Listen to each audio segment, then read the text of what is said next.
So you've been following this closely. How would you describe the Greenbelt saga? What's the word to use? I mean, one of my words I've been using lately is banana pants. It is just crazy, and it seems to get crazier and crazier. And in addition to all the allegations that have come up from it, it is just, it's bewildering that how this could have all happened the way it did. Bewildering and banana pants. Great. Let's get into this. By now, you're probably familiar with the Greenbelt. The large swath of protected land in southern Ontario has stirred up a lot of controversy over the past year.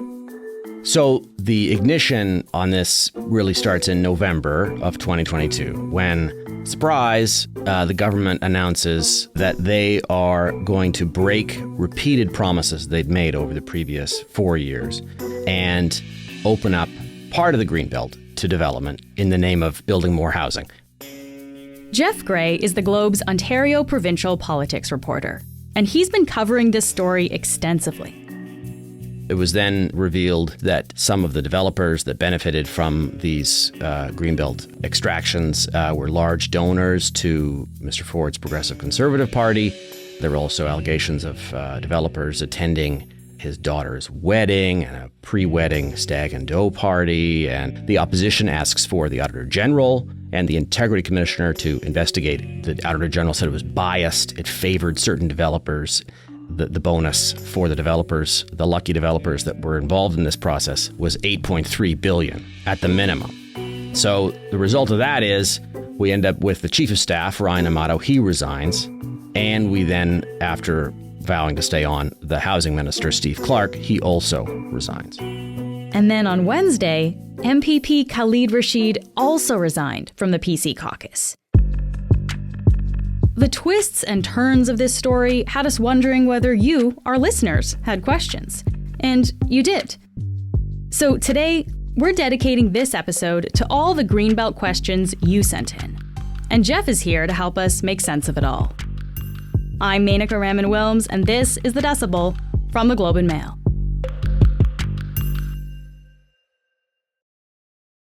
Jeff, thanks so much for being here. Thanks for having me.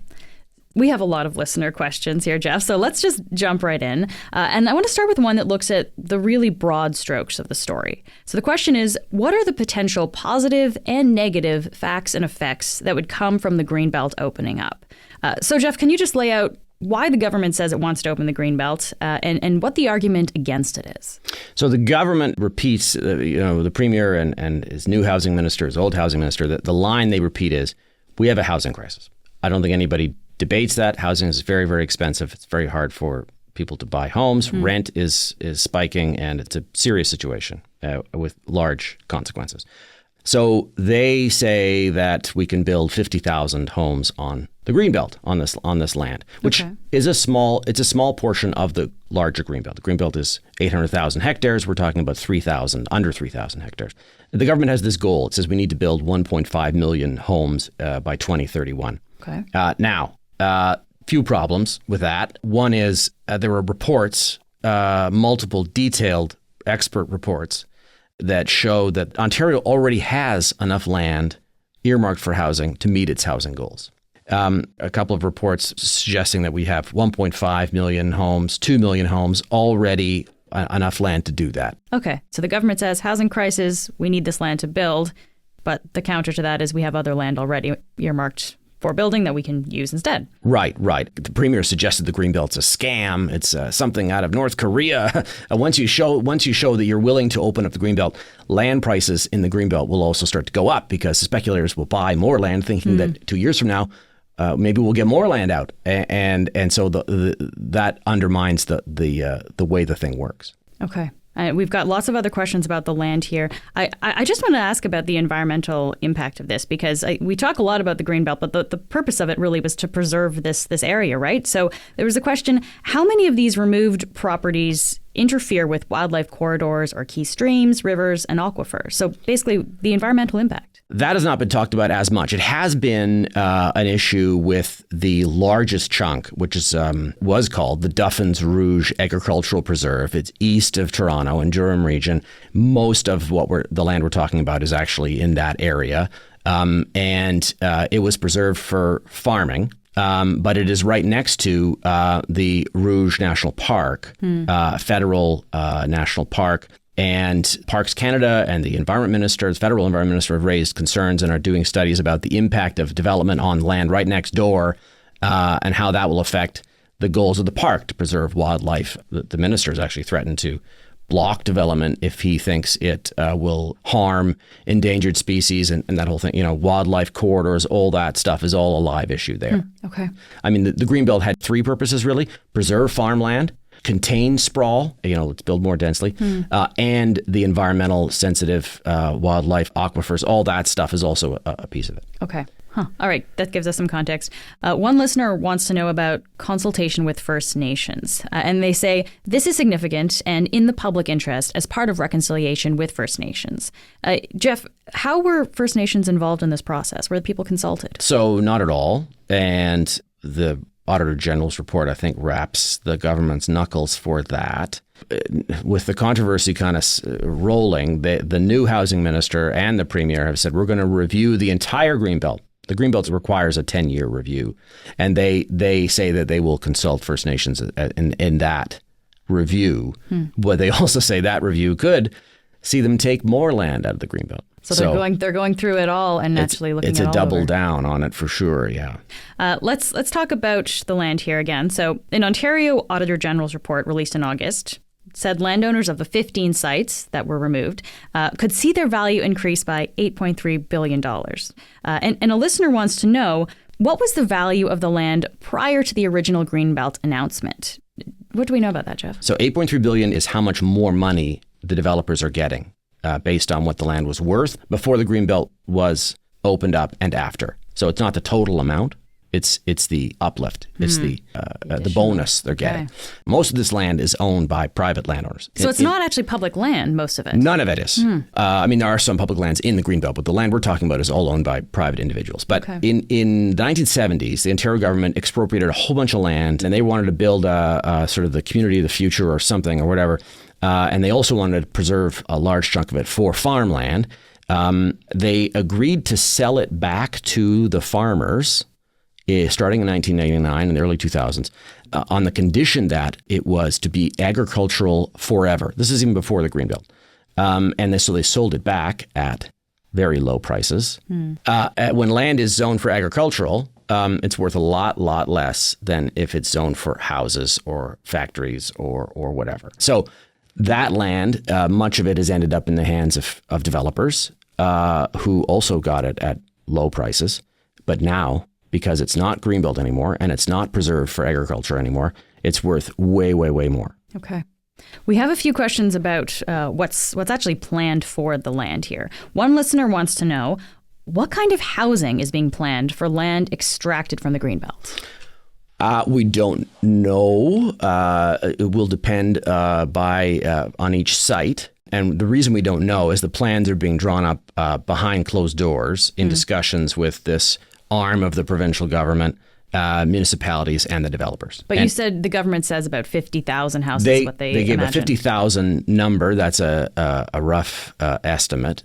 They've promised complete communities. They've said that the developers will have to pay for a lot more of the infrastructure than they would normally pay for. They're talking, schools and roads. And the new Minister of Housing has said that he'll tell us when the deals are done. We'll get to see those deals by the end of the year, he said. But so, these are detached houses then. These are not apartment buildings. Well, I think it's going to be a mix. I think a lot of what the industry is building now is sort of townhouses. They call them stacked townhouses. But you can't just put high rises in the middle of what's now a farmer's field with no transit, no roads. They've also said that 10% will be attainable/affordable. Okay. The government's not defined what either of those terms mean in this context. And so we don't know what shape that will take. Okay. This actually kind of leads well into the next question here because someone is asking about timelines. One person wrote to us saying, is it not possible to build more affordable homes with better access to transit and all infrastructure required? If homes are built where there is already transit and infrastructure, could homes not be built faster? That is the argument many people make. and this is getting a bit beyond the Greenbelt issue, more about the problem of resistance from residents that are already there and city councils that are representing them. The NIMBY problem. But I mean, to be fair, the government is also imposing large densities on top of transit stations in existing communities as well. But this is an interesting point, though, because if we're talking about like farmers' fields, like there's no, I guess, sewage system, transit, exactly. like there's none of that, right? That's the whole problem with. So the way this was sold was we're going to find spots on the Greenbelt we can develop really fast. They've set aggressive timelines. They said it's got to be. We've got to have significant progress on approvals, whatever that means, by the end of this year, and we've got to have shovels in the ground by the end of 2025. And so the government believed that there were lands on the Greenbelt because developers told them there were, evidently, that they could do housing quickly. But as the auditor-general's report has revealed, and the Integrity Commissioner's report as well chimes in on this, the process was done so quickly, and it was driven by this one political staffer that they didn't really have a lot of information. In fact, criteria that they had set for examining these suggested lands about servicing, their pipes, other roads, and can we get it done quickly, and also is it environmentally sensitive? All that criteria was either altered or scrapped completely. Because there either wasn't time to evaluate the land properly, or these lands wouldn't have passed any of those tests.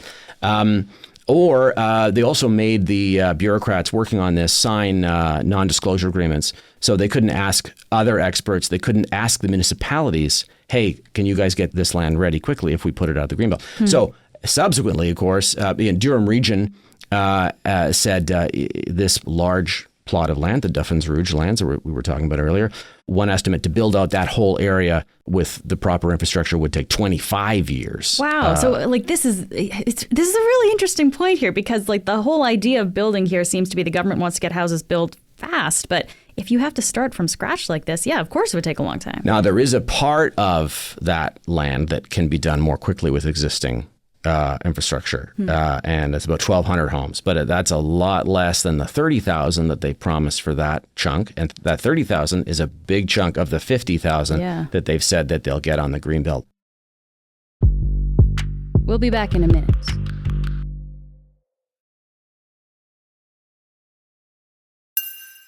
All right, so we've talked about the land itself, Jeff, but let's get into the political controversy surrounding this Greenbelt saga. A central figure of this part of the story is Ryan Amato. He was the chief of staff of the previous housing minister, Steve Clark. In August, that auditor-general report that was released said that Amato handpicked all but one parcel of land that was ultimately removed from the Greenbelt. So, Jeff, you've been covering Ontario politics for a while now. How exactly was this process done? And is that how you would expect this kind of decision to be made? Okay, so no. That is, I think, the heart of this thing that has been so bizarre is that the way this all went down is that the premier in a mandate letter, which is the sort of letter you give your cabinet ministers and tell them what you want them to do, which the government has been fighting to keep secret. In that mandate letter, which we know about because of the Integrity Commissioner's report, the Premier asked Housing Minister Steve Clark to look at ways, processes to remove, swap land from the Greenbelt, despite, of course, them having promised not to touch the Greenbelt. Of course. And the Premier's office also hires this fellow, Ryan Amato, to be Steve Clark's chief of staff. And the entire task, according to these two reports, is basically left with Mr. Amato. And he ends up meeting with developers at an industry banquet, in one case, where two prominent developers give him their proposals in envelopes for what land they would like removed from the Greenbelt. But this always blows my mind when I hear this, though. Like, we're talking about an industry banquet and then envelopes, essentially, of information is what's being exchanged here. Right. And we have a political staffer in charge of a process. There were some bureaucrats involved, but we know that the criteria that had been set out was scrapped. And the lands that he put forward, all but one of them were lands he put forward. ended up being removed from the Greenbelt. So you have a politically driven process, is what these watchdog reports have said. Wow. Normally you would think if you were making a decision that A, could make a bunch of people $8 billion in profits overnight, B was a huge centerpiece of what your government was now doing in the middle of this housing crisis. You might think that the process would be a little different. Maybe you'd have a bunch of experts, or it would take a while. You might have hearings. You might if you did want to open up the Greenbelt, you might let people who have lands apply publicly so they would know. I mean, that's the center of what the auditor-general got at, that this process was biased because not everybody knew to slip their envelope to Ryan Amato. Only certain developers did, and other developers, there's 700 or 800 long-standing requests, 600-700 maybe, from people, municipalities, developers that wanted lands taken out of the Greenbelt. Well, they didn't get their shot, did they? Wow. So this whole process, it does really center around this guy, Ryan Amato. And as you said, he's a staffer. Usually these decisions do not fall to political staffers. He worked for the housing minister, not directly with the premier's office. And the premier, Doug Ford, has repeatedly said he was unaware of Mr. Amato's selection process. But a listener did ask us, Jeff, has possible communication between the premier's staff and Ryan Amato been investigated? Well, yeah, I mean, the Auditor General's report and the Integrity Commissioner's report go through all that. They interviewed a whole bunch of witnesses, and this is what they've come up with. That for the premier to not be involved in the details of it is one thing. For the housing minister to not be involved in the details of this centerpiece policy is another thing entirely, and that's why we ended up with Steve Clark resigning when the Integrity Commissioner concluded that he had broken Queen's Park's ethics rules by failing to oversee this process. You should have been involved. That was he's the minister. He's the responsible principle for there. that. And of course, Ryan Amato's also resigned. So we have 2 resignations that have come out of this. The reports that we're talking about, were there any, direct links to the premier?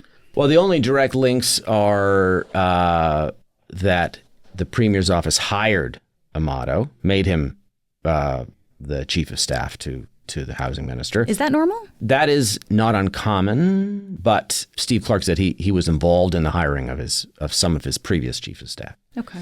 And then you have the mandate letter. The mandate letter only says something to the effect of look at processes to codify how we would remove land, swap land from the Greenbelt. It doesn't say go and get land out of the Greenbelt right now. But that's how it was interpreted, and that's what ended up happening. Wow. Okay, so as a result, we've had these resignations.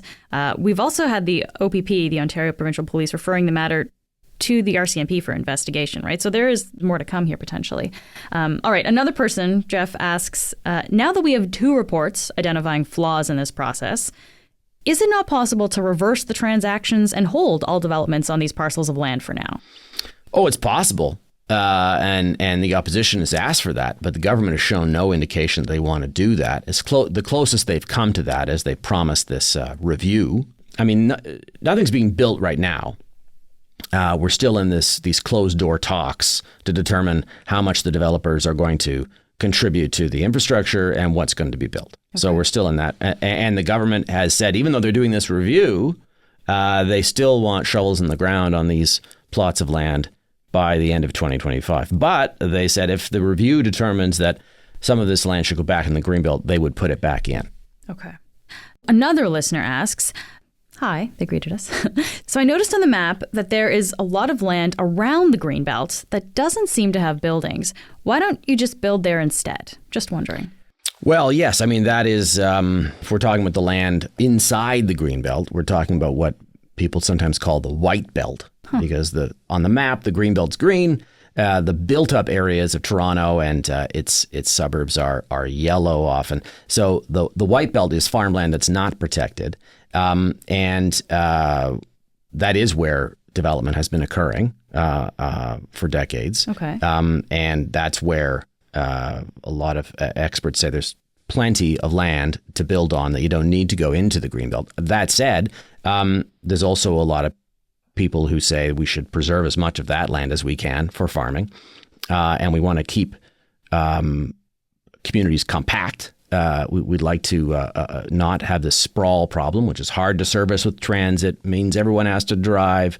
Now, the government, in fact, forced municipalities in some cases move to expand the amount of white belt that it wants to build on for housing. And in fact, the numbers of hectares that it did in that case dwarfs the amount they've added of greenbelt land. I mean, they have expanded massively into building into the white belt already.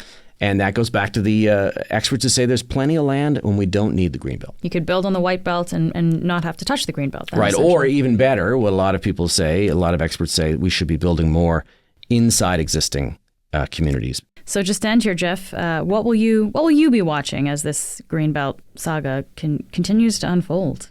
Well, the life of a reporter at Queen's Park starts to get busier because the MPPs all come back and the House reconvenes next week. And so we'll have question period every day. The opposition will be able to raise these and other issues. There's also more Integrity Commissioner investigations coming about other issues that have been raised, lobbyists that were involved. And, this review, will it actually put any of this land back into the Greenbelt? Will they take more out? I mean, it's a story that's just never going to end. The story continues. Jeff, thank you so much for being here today. Thanks for having me. That's it for today. I'm Menaka Raman-Wells. Our producers are Madeline White, Cheryl Sutherland, and Rachel Levy-McLaughlin. David Crosby edits the show. Adrian Chung is our senior producer, and Angela Pacenza is our executive editor. Thanks so much for listening, and I'll talk to you tomorrow.